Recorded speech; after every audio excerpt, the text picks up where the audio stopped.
Okay, hi everyone. Thanks for joining today, and thanks to the conveners for the invitation to speak in this virtual conference. So, my talk today focuses on the phenomena of deep-seated slow slip and tremor, which for the past 20 years or so have been increasingly documented at active plate boundaries, especially at the deep levels of subduction zones, but also below the brittle ductile transition along some plate boundary strike slip faults. And the focus of research in my group on this topic has been mainly on trying to understand what we can learn from rocks exhumed from the source depths of slow slip and tremor. For example, what the rocks can teach us about the environment, the structures, and the deformation processes that might be occurring in the region of slow slip and tremor. And so what I'll present today is partly a summary of a review paper that Roland Bergman and I published earlier this year on the topic of what's down there. But I've also included some recent and ongoing work from two of my PhD students, Alyssa Kotowski, who's now a postdoc at McGill University, and Carolyn Tewksbury-Crystal, who's finishing up her PhD at Etaha this year. So to start off, I'm sure the general topic of transient deformation events may be new to some of you, so I just want to give a quick overview of what slow slip and tremor actually are and how these phenomena are measured. So this is a nice schematic sketch from EarthScope showing a cross-section through a subduction zone and the types of transient behavior it might host as a function of depth. And at the shallower levels, the lock zone, labeled A, where the green arrow is the section that hosts megathrust earthquakes. These earthquakes are regular earthquakes with magnitudes up to greater than 9. They're high frequency events where the seismic energy is released over timescales of seconds. So these events measured with a GPS receiver at the surface will record periods of slow elastic loading that are then punctuated by near instantaneous displacements or reversals in the plate motion associated with earthquakes. Down dip of the lock zone, underneath the point labeled B, however, is where slow slip or episodic tremor and slip events tend to be concentrated. And these consist of reversals in the direction of overall plate motion, much like earthquakes, but the reversals occur much more slowly over months to years, and they're so slow that they do not themselves generate seismic waves. However, many of these slow slip events are accompanied by seismically detectable features referred to as tectonic tremor, which are very small events that are much lower frequency than regular earthquakes. If we take a closer look at an episodic tremor and slow slip time series also from Cascadia, we can see this behavior illustrated really nicely in more detail. So the x-axis is the year and the y-axis is displacement. Each of the blue dots represents a GPS measurement of displacement at a particular time. The green line shows that there's overall the displacement rate between the two plates, Pacific and North American plates in this case, is fairly constant, but the blue dots and the red lines connecting them show that there are smaller timescale accelerations in plate motion rate. But then each of these accelerations is offset by a reversal in the plate motion rate, just as would happen in an earthquake. But these are the slow slip events. They're occurring much slower than an earthquake, and they're not inherently seismic. Then if you look at the record of tremor activity, which is the blue curve at the bottom, you can see that each reversal in the plate motion direction, that is each slow slip event recorded by the geodetic measurements, is accompanied by a pulse or a spike in tremor activity recorded by the seismometers. So these features were first discovered in Cascadia in the early 2000s, but they've since been detected at many plate boundaries worldwide and for a wide range of subduction zones with different geothermal gradients. You can see from the map on the left, they're mostly concentrated along the Ring of Fire. And then the diagram on the right shows the geothermal gradients for many of the subduction zones in which they occur, and they're quite variable from cold to warm subduction zones. The general depth of slow slip and tremor is from about 25 to 55 kilometers in these regions, so it spans the blue schist, eclogite, and even into amphibolite metamorphic facies conditions. And ever since their discovery, people have been wondering what they mean and wondering what it is in terms of rock types or fluid flow conditions or temperature differences or deformation mechanisms that could explain these different transient signals that occur as a function of depth on these major plate boundary structures. So what I want to do today is summarize some of the constraints we have firstly from geophysics on the deep slow slip and tremor source region, focusing on the aspects that are potentially scalable or relevant to observations we can make from the geologic record. And these will include firstly, the environment of slow slip as constrained mainly by geophysical imaging. Secondly, the spatiotemporal characteristics of slow slip transients as constrained by both geodetic measurements of the surface and seismology.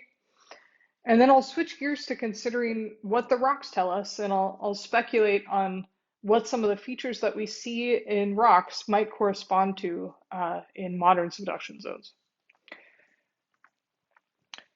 So starting first with environment, this is a nice example from the Tokai district in central Japan. I'll be showing figures from Kato and others, 2010.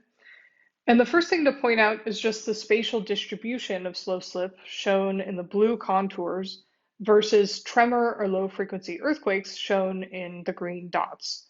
Both are occurring well down dip of the locked megathrust. The trench is shown in the black line there. And the slow slip region from this particular event is actually located farther up dip and extends a lesser distance along strike than the observed low frequency earthquakes in green, which are deeper and more extensive along strike. Then when we look in cross-section at features constrained by seismic velocities, on the bottom right, this is showing a receiver function image, and it highlights the major velocity contrasts here, and the transitions from red to blue and back again define the upper plate and lower plate moho along with the interface itself. The yellow stars represent low frequency earthquakes or tremor, which appear to be located on the interface itself near the mantle wedge corner. And then if we look at seismic velocities in the upper right diagram, we find that this part of the interface corresponds with a low velocity layer showing up in the reddish colors there in the figure in the upper right. And those low velocities are interpreted to be associated with a subducting ridge segment. And then in the center, in the center image, there's a region of anomalously high VP-VS ratio showing up along the plate interface as well. And from experiment, these values of VP to VS are only really compatible with both high fluid content and near lithostatic fluid pressures. So the interpretation from this paper was, as in this summary sketch, that there's some downgoing plate heterogeneity associated with a subducted oceanic ridge that results in variations in fluid pressure that's represented by the blue colors, and that's coupled with an upper plate cap rock of some sort shown in orange that tends to seal fluids in and defines the slow slip zone. And then the low frequency earthquakes or tremor occur within that slip zone, but are also more concentrated just down dip where the fluids start to sort of drain into the spongy, partially serpentinized mantle wedge.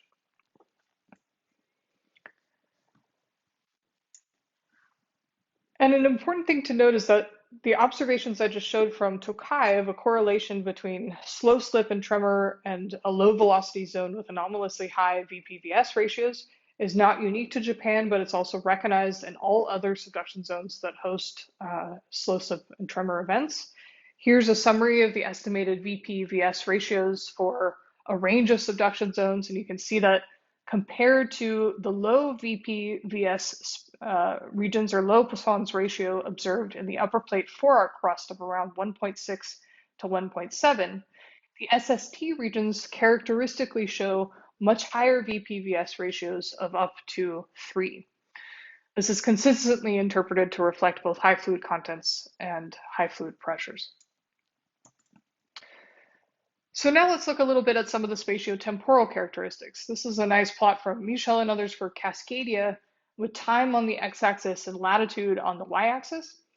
And it shows the along strike distribution of both low frequency earthquakes, which are the small black dots, and slow slip events through time, which are the regions colored, which are the colored regions, and those are colored by slow slip rate. And there are a couple things to notice. Firstly, the LFEs define streaks or lineaments in the along strike direction that light up repeatedly and that recur quite rapidly on essentially a daily basis. And they do not have to be accompanied at all by slow slip.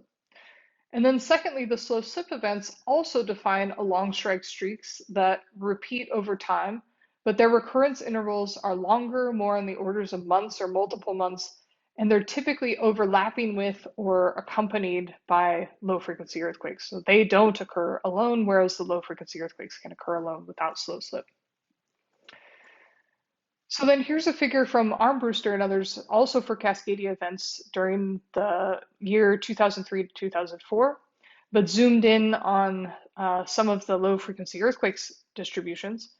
And here we see they also show a sort of streaking type pattern, but in this case, it's in the down dip direction toward the northeast. And those same streaks light up in recurring events, suggesting they define some sort of persistent heterogeneous patches. For example, the blue arrows are pointing to several discrete sort of lineaments or clusters recognized in the year 2003. And if we just translate those toward the year 2004, we see they're still present then a year later. And then finally, we can zoom in at the scale of tens of kilometers. And we see that individual low frequency earthquakes define small patches or families of about 1 to 2 kilometers in length or width. So there's clearly this hierarchy of spatial distributions defined at the minimum scale of a kilometer or so, but ultimately these have to connect up to produce large magnitude up to magnitude 6 or magnitude 7 aseismic slow slip events. So based on observations like those that I just highlighted, the view from geophysics has developed into something like shown schematically here. There's this general concept of a heterogeneous fault plane where the locked part of the megathrust hosts very large asperities, tens to hundreds of kilometers in dimension, but that down dip, these asperities are smaller and fewer on the order of kilometers, and they define patches or streaks both along strike and down dip.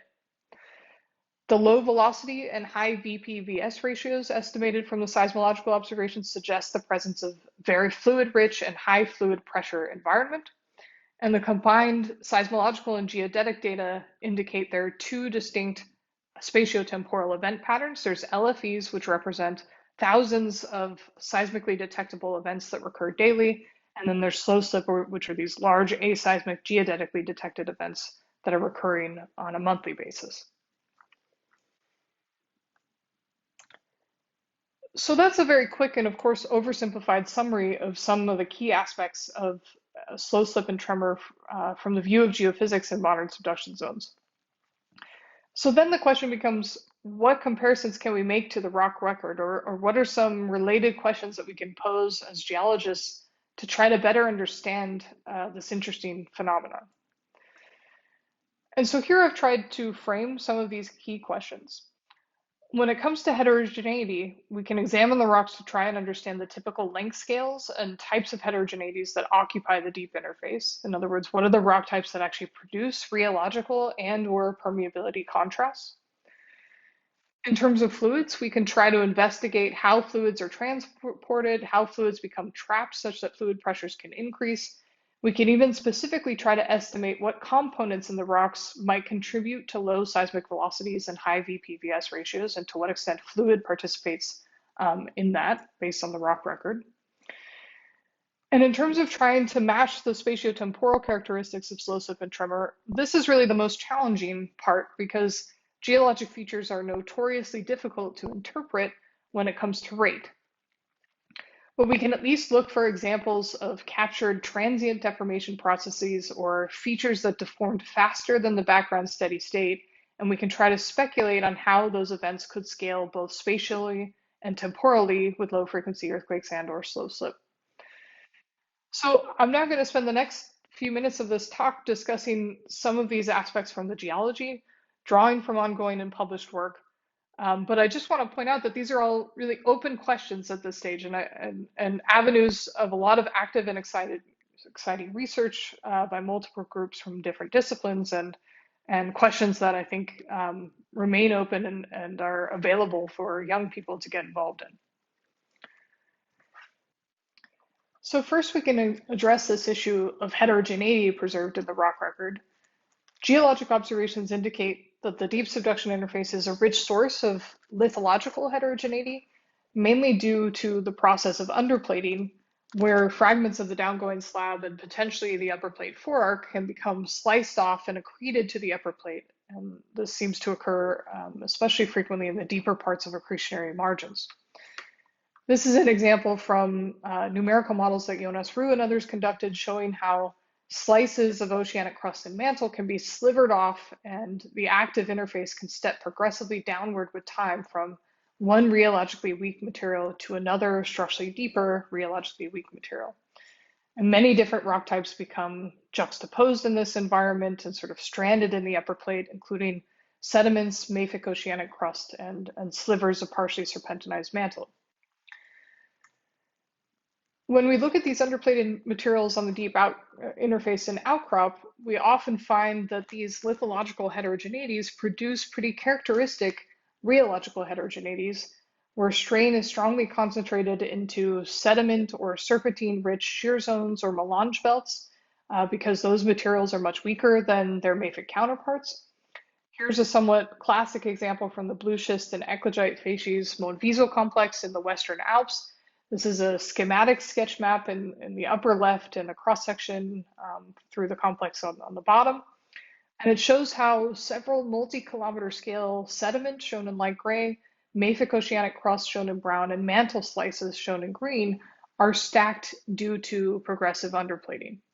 The mafic oceanic crustal units tend to form somewhat coherent slab-like slivers that are only weakly deformed and that occasionally preserve original igneous textures. By contrast, though, strain seems to be concentrated primarily into half a kilometer thick chlorite serpentinite shear zones. And within those chlorite serpentinite shear zones, we can see additional heterogeneity preserved at the smaller scale with these entrained blocks of eclogite, massive serpentinites, or metabasaltic chunks, again, just reflecting the rheological contrast between the different subducted rock types. So this is just one example of kilometer scale heterogeneity that's preserved in deeply exhumed subduction complexes, but the map patterns of many other complexes reveal similar scales of lithological and rheological heterogeneity. And these could be analogs for the persistent kilometer scale heterogeneous patches that characterize the length scales of low frequency earthquakes in modern subduction zones. So now I'd like to make a couple of points about some of the things we can learn from exhumed rocks on the role of fluids, including fluid sources and mobility or permeability. So a couple of key points I want to make here. One is there's a very clear interplay in this deeper subduction environment between fluids and metamorphic reactions, confirming what I think most people already infer, that a primary source of fluids is these reactions. And evidence for this is very common in the rock record, especially in subduction environments. Relatedly, though, the metamorphic reactions and fluid release characteristically also show a strong relationship with deformation, especially in the form of cyclical brittle fractures, suggesting variations in fluid pressure. There are now several examples of this, but I'm highlighting just one here from Matthew Tarling's recent paper in Nature Geoscience from the Livingston Falls in New Zealand, which represents a mantle wedge type setting. And he documented several really nice examples of mutually cross-cutting dilational and shear slip surfaces associated with serpentinite and related mineral reaction products, which suggests that metamorphic reactions and associated fluid exchange is driving high fluid pressures, and that it also then drives cyclical brittle shear slip. The other key point regarding fluids is that there's abundant evidence that fluid flow concentrates into sheared rocks or melange belts, but that it's simultaneously suppressed in underplated, weakly deformed mafic slabs. Furthermore, experiments looking into permeability suggest that melange belts have highly anisotropic permeabilities due to their strong foliation. This work in the figure on the left from Kawano and others on serpentinite shows that permeability can be up to 2 orders of magnitude higher parallel to foliation than perpendicular to it. So this implies that fluids in melange belts will be driven parallel to the slab rather than permeated vertically. And then the diagrams on the right are showing models of fluid migration in melange belts that Jay Agu did based on outcrops from cirrus, and they show how both rigid melange blocks or sort of mafic lineaments should strongly influence fluid flux and flow vectors such that the fluids are channeled parallel to the foliation. So this is just to get across the notion that mafic lenses or blocks and associated high strain zones around them are not only rheologically distinct features on the interface, but they should also greatly influence patterns of fluid flux and flow pathways, perhaps then feeding back to enhance the rheological contrast that they represent. So now let's consider what the high strain subduction interface shear zones, like those preserved in metasedimentary and serpentinite melanges, as in the Moenviso example and many others, what can they tell us about transient deformation processes and mechanics? I should first point out that most of the high strain rocks on the deep subduction interface record millions of years of accumulated finite strain, which means that they're mostly telling us about viscous deformation more relevant to long-term geodynamic processes rather than strain transients. If we look at this example from a subduction complex in Northern California, similar in Asian context to the Franciscan complex, this is a blue schist facies massif consisting of isoclinally folded deep marine metasediments and intercalated fine-grained metabasalts. The original contact between these units was probably a thrust fault, but now that discrete structure has been sort of smeared and transposed through several stages of deformation. That said, though, one of the things that stands out, even in polydeformed viscous rocks like these, is the preservation of multiple generations of veins that we know are likely emplaced fairly rapidly and under dominantly brittle conditions at high fluid pressures, but that are repeatedly entrained and dismembered by ongoing viscous creep processes. So we see that even in these high strain rocks, evidence for an interplay between frictional and viscous creep that must have switched off in repeated cycles through time. And there are now several outcrops described where we can sort of catch this transient frictional viscous deformation in the act. Here's an example from a green schist facies melange shear zone in Japan from Ujier and others, 2018. And it shows this nice relationship between viscous foliation development via pressure solution creep and incremental vein opening and precipitation or healing. The veins are emplaced brittly and then subsequently viscously deformed, and they're rotated in the direction of finite strains. So that's why some are at higher angles to the foliation than others. In some cases, these veins will preserve microstructural evidence of each opening increment in the form of crack seal textures, as shown here on the image on the right. On a Moore circle diagram, these structures would indicate transient increases in fluid pressures at low differential stresses that pushes Moore circle to the left until extensional or dilational shear fractures can open and temporarily release the fluid pressure.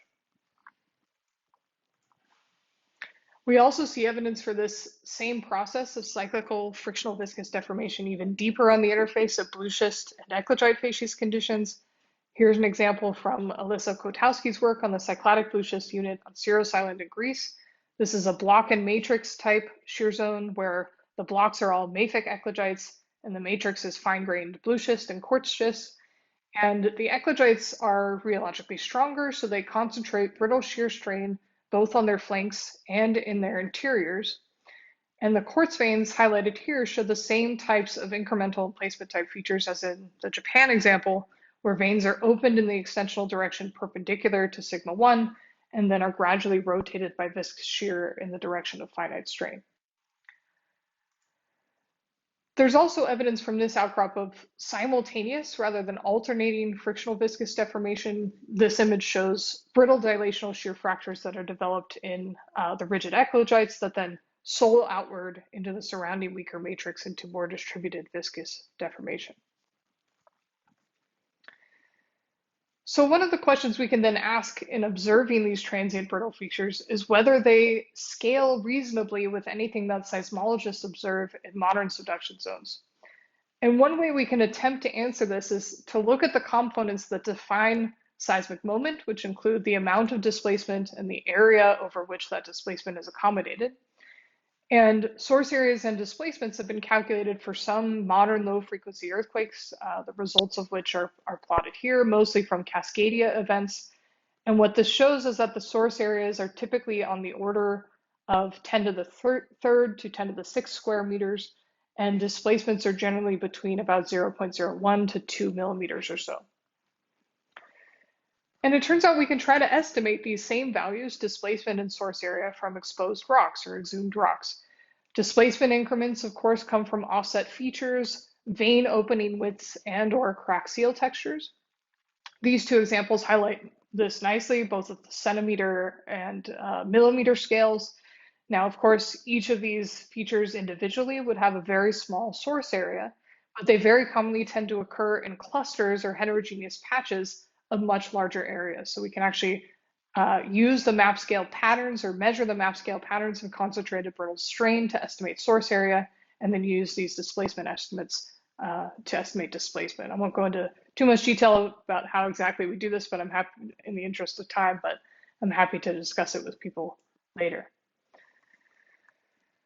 So if we superimpose estimates of displacement and area from fossil subduction interface rocks onto the estimates for modern subduction zones, we find that many of them do in fact overlap with the small displacements and kilometer scale shear zone areas expected for low frequency earthquakes.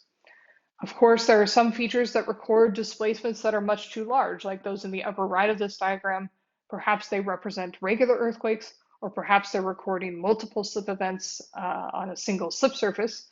But to first order, it's intriguing that there's actually a decent match between the size of patches that host this frictional viscous deformation in exhumed rocks and the displacements that they record, and the estimates of seismic moments modeled for low frequency earthquakes. Another question we have to raise, though, is how these features should scale to low frequency earthquakes or slow slip events in time.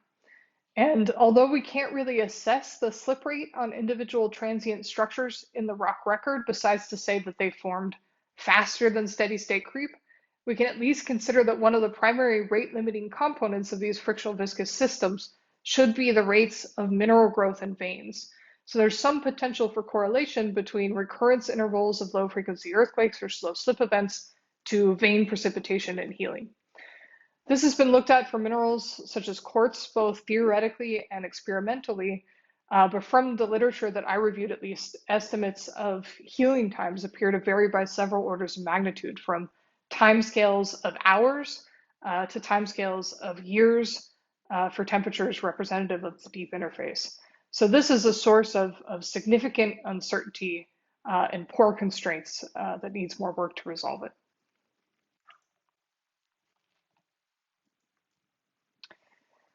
So to summarize the view from geological features that I just highlighted, we envision the subduction megathrust transitions from a discrete fault zone in the locked region to a distributed frictional viscous shear zone in the region of slow slip and tremor. We envision that this is also a region of deep underplating where several fragments or slices of the downgoing slab become stranded. This produces heterogeneous patches along the interface that reside both within the subduction shear zone and above it in the 4R crust. The primary source of rheological heterogeneity is in the form of brittle, commonly impermeable mafic lenses, represented here in the dark brown color, and these are often surrounded by mixed mode melange belts that are fluid rich due to metamorphic reactions and that can host high fluid pressures, and those are represented on this sketch by these narrow zones in blue labeled fluid migration channels. These paired mafic lenses and melange belts can form lineaments in both the along strike and down dip directions, and their diameters and displacements recorded within brittle features that are within them appear to scale reasonably well with the inferred moment of low frequency earthquakes. So that means that slow slip events in this scenario would need to represent the communication of these low frequency earthquake producing patches over much larger spatial scales. The mechanisms by which this communication could occur could be by, for example, viscoelastic interactions, the migration of porosity waves, some form of accelerated viscous creep, some form of discrete frictional faulting that's somehow rate limited. It's poorly understood, but our hope is that perhaps these combined observations from geologic and geophysical records will help us to build some new observation-based models that help to capture this behavior and unravel the phenomenon of slow slip and tremor. Thank you so much for your attention, and I'm happy to take questions.